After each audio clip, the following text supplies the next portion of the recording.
Colin, you made an interesting point, and I wanted to kind of continue with another issue that really I think has been something that a lot of people have been focusing on. Dina Smeltz, who's at the Chicago Council, has just sent out the results from obviously a competitor organization, in this case, the Pew Trust, but essentially saying that the number of people who see climate and environment as national security issues, not as moral issues, not as humanitarian issues, but as national security issues, is going up, has dramatically spiked, probably because a result of the pandemic.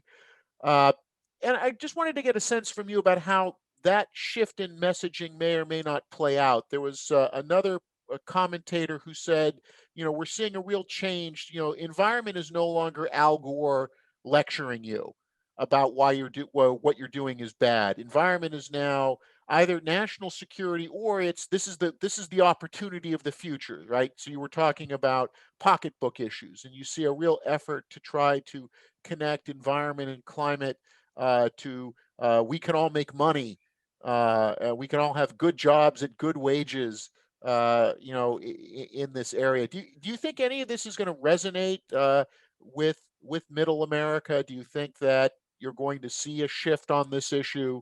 And again, leaving aside the policy question, because as you said, Republicans and Democrats may often will have different policy prescriptions, but at least the framing of the climate, environment, energy issues in those terms. Do you think that will have salience over time?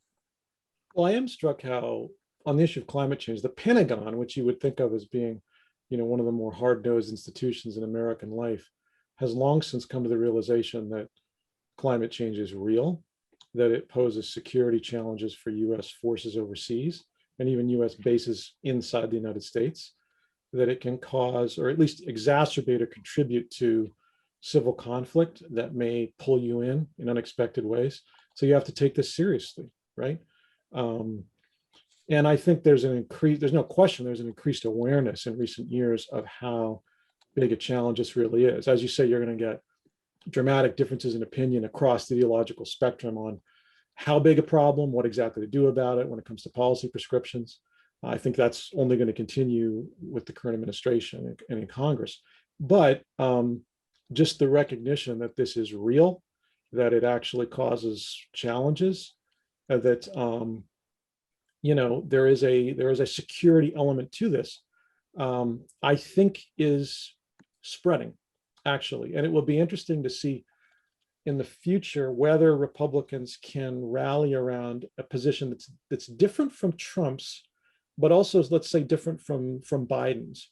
In other words, just explicitly recognize that you have a problem, that climate change is real, that maybe you want an approach that's a little more free market oriented as opposed to what you would see from progressives, maybe less expensive in terms of the big spending bills we're going to see, but a conservative approach to climate change, right? What would that look like? What would a sensible conservative policy approach to climate change look like? That's, I think, a great question. We just haven't seen that over the years, and the main alternative has been on the left, and which has really been running away with it. I mean, I think that argument has been quite persuasive to a lot of people in the Midwest and around the country. I mean, it does have a certain middle class resonance that if climate change is actually happening and if the environment is being damaged to the extent that it seems to be, maybe something should be done about it.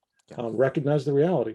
So actually, on that issue, I mean, corporations have come around in a dramatic way over the last few years. I remember when I was growing up, environmentalists were, sort of in that bucket of politically kind of fringe movements in a way almost. But it seems like over the years, it's become more and more respectable, and more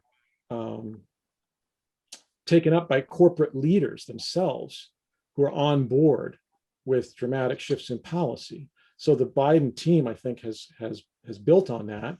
And oddly enough, now actually a lot of congressional Republicans are not as close to the corporate world, I'm talking about the big multinationals, as are the Democrats.